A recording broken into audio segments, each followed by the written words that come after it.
Hello বন্ধুরা, দেখো আজকে আমি বানাচ্ছি ইলিশ মাছের ভাপা। তার জন্য কিছুটা সর্ষে নিয়ে নিলাম, অল্প জল দিয়ে দেব। এখন আমি 3টে মতো কাঁচা লঙ্কা নিয়ে নেব। হ্যাঁ, কাঁচা লঙ্কাগুলো দিয়ে দিলাম। এখন পেস্ট একটা বানিয়ে নেব। কলা পাতা নিয়েছি, কলা পাতাটাকে ভালো করে সেঁকে নেব। কলা পাতাটা সেঁকলে কী হবে, নরম হয়ে যাবে, তারপর আমি ভালো করে ফোল্ড করতে পারবো মাছগুলোকে দিয়ে। ইলিশ মাছের ভাপা তো সবাই বানাতে জানে, তবু আমি একটু ট্রাই করলাম, ভিডিওতে তোমাদের সাথে ভিডিওটা শেয়ার করলাম। ভিডিওটা ভালো লাগলে শেয়ার করে দিও এবং লাইক করে দিও। এই দেখো, কিছুটা ইলিশ মাছ রেখেও দিয়েছি, পরে বানাবো। আমি 5 পিস নিয়েছি। এখন এটাতে আমি হলুদ নুন দিয়ে দিলাম। এখন ভালো করে মিক্স করে নেব। ভালো করে মিক্স করে নিলে মাছের ভেতরে নুনটা ভালো করে ঢুকে যাবে। তাই বাকিটা কিছুটা রেখেছি ইলিশ মাছ, সেটা আমি বেগুন আলু দিয়ে ঝোল বানাবো। আরও বেগুনের ঝোল খেতেও ভালো লাগে।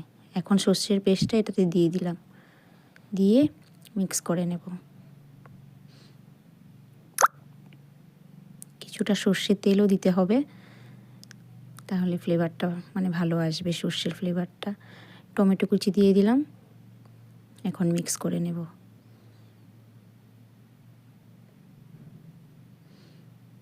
মিক্স করে তারপর মাছগুলোকে আমি কলা পাতায় বসিয়ে দেব।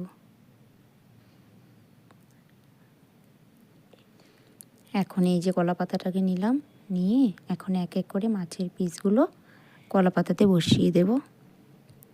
আমি এক হাতে করে ভিডিওটা করছি তো, তাই আমি সবটুকু ভালো করে দেখাতে পারছি না।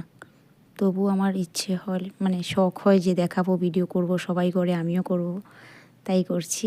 কিছু ভুল হলে তোমরা বুঝে শুনে নিও।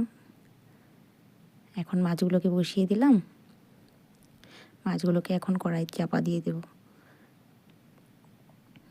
এই যে দেখো, উপর থেকে 2টো কাঁচা লঙ্কা দিয়ে দিলাম। আমার বর ঝাল খেতে অনেক ভালোবাসে, ও যখন খাবে তখন কাঁচা লঙ্কাগুলো ডলে খাবে। এখন কড়াইয়ের মধ্যে দিয়ে দিলাম মাছের সেটা আমি দেখাতে পারিনি, মাছগুলোকে দিয়ে দিলাম কলা পাতাতে, দিয়ে ঢাকা দিয়ে দেবো এখন উপর থেকে। ঢাকা দিয়ে এই যে দেখো, আমার মাছের ভাপা রেডি। এখন নামিয়েও নিলাম। আমি নামানোটা দেখাতে পারিনি, যেহেতু একা হাতে করে ভিডিও করছি। এখন উপর থেকে সর্ষের তেলটা দিয়ে দিলাম। আমার ইলিশ মাছের ভাপা রেডি। এই যে দেখো, এক পিস তোমাদেরকে উঠিয়ে দেখালাম, কি সুন্দর গন্ধ বেরিয়েছে। আমি যেহেতু সামনে পাচ্ছি, তোমরা তো পাচ্ছ না,